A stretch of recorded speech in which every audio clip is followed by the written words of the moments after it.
Alright guys, so I'm going to revisit the Oregon decriminalizing drug measure that got passed. I just don't feel that I really explained myself very well, and I kind of rambled about treatment for quite a bit. Also, I didn't explain the measure. It is called Measure 110. I'm going to read it word for word.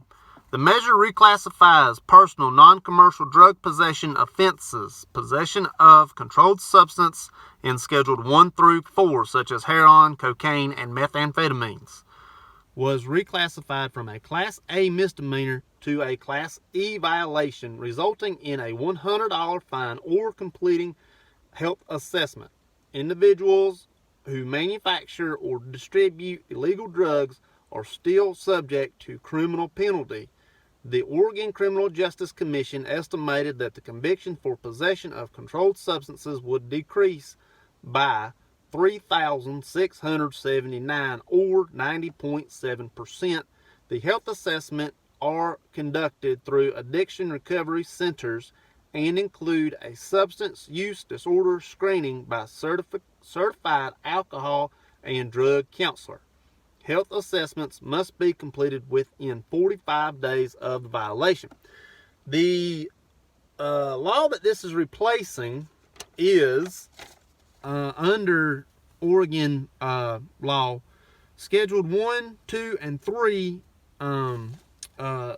substances, which is heroin, cocaine, methamphetamines, all the way down to prescriptions, various prescriptions, not all prescriptions, but various prescriptions. They came with a maximum penalty, according to the previous Oregon law, of 1 year in jail time and a $6,250 fine. And so I believe that the maximum penalty should have stayed, whereas now it is a $100 fine. I'm not even sure if you do or do not get actually arrested for this, or really just kind of get a ticket. It doesn't really specify that. And another disclosure is that if you are on reservation land out in Oregon, the federal laws still apply on reservation land and not the new state laws. And so I kind of agree with this man here. This is someone in Oregon who disagreed with Measure 110. I'll read his comment and then I'll give my thoughts. Now that I have all the facts and figures out there for you, here is what Dr. Paul, and I may be pronouncing this wrong, Kaleo of Salem Health Hospitals and Clinics has said. He says, the framers of the ballot Measure 110 portray individuals with active addiction as rational actors who will naturally seek out and accept treatment for their condition. But I can assure you, as a frontline provider, this is simply not true, nor is levying of a token $100 fine of financial disincentive, of sufficient magnitude with coax of ambient or pre-contemplative person into a life of abstaining or long-term recovery. Unfortunately, removing the threat of incarceration and abandoning the collaboration between law enforcement and the judiciary, probation, and drug court system will result in a revolving door of drug abuse, treatment, refusal, crime, homelessness, ongoing costly health-related expenditures, and hospitalizations due to overdose, infection, and drug-induced psychosis. Now, in full disclosure, I do not agree with everything this man has said. I'm assuming it's a man with the name Paul. Could be different. Anyways, here's what my opinion, and my opinion really doesn't matter because, one, I'm not in Oregon, and two, I'm really no one special, but here is my opinion on the matter. As far as the wording of the new measure, it says complete a health assessment or pay a $100 fine. I would propose, or rather see, that the maximum stay in place, the 1 year or $6,250 fine maximum stay in place. However, if, instead of or, change it to if an individual seeks treatment, completes treatment, and or continues treatment per that policy, then it could be expunged. That requires some sort of initiative from an individual. Now, I'm not saying, like the doctor said, that you can't really count on people to go seek treatment themselves. People will go seek treatment themselves. Yes, that they will. People will go seek treatment themselves. I want people to seek treatment. That is what I would like to see. I would love to see people seek treatment. But I believe that the $100 fine just doesn't give enough of an incentive to go to treatment.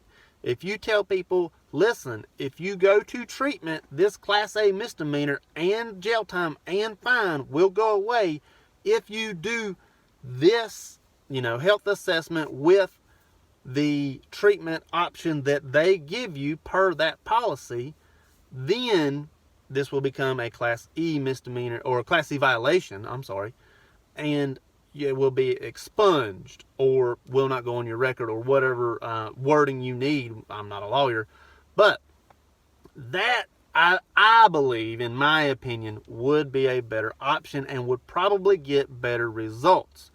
I want people in treatment. Don't get me wrong. I want people to go to treatment. That is, the best thing for people. Please go seek treatment. If you do have an issue, please go get help. If you seek help, please go find it. That is not what I'm saying at all. I do not want to discredit the treatment part of this. That is not what I want to do at all. It's the $100 fine that I have an issue with. Decriminalizing it and just saying it's a $100 fine, in my opinion, is not substantial enough for people to seek help. If you tell me, you can do, I'm just trying to give an example. If I have an issue and I don't want help for that issue, and all I have to do is pay $100 and sweep it under the rug, I'll probably do that. But if I'm looking at jail time, I'll probably do the treatment. I would rather not go to jail, and I would assume that most people would rather not go to jail nor pay $6,250. That is my opinion. Of course, I'm not really anyone. I'm also not in Oregon, but I do want the treatment part to stay. Don't get me wrong on that, and that's kind of where I think I really messed up the last time I made this video. I want the treatment. I do want people to seek treatment. I just don't think that the $100 fine is enough of an incentive for people to seek treatment, especially the people who are very heavy into using. I would love to see those people get the help they need, and maybe with the threat of jail time, that's going to help them get the help they need. Again, that is my opinion. I just feel that if you threaten them with the jail time and you tell them you can either do jail time or you can go seek treatment at this specific, I don't know if it's going to be state sponsored or whatever, but this specific treatment according to what you are using, I believe that more people would go seek treatment. And treatment doesn't work first time every time. I understand that. I know that.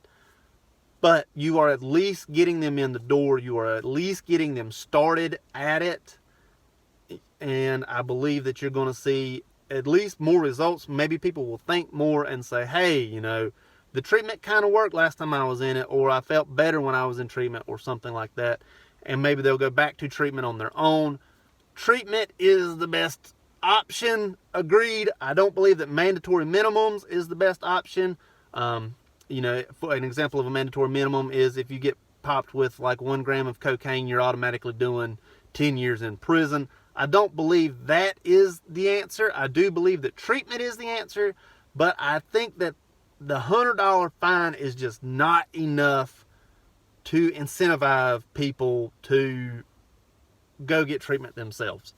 That is my opinion. Of course, right or wrong, disagree or agree. That is my opinion.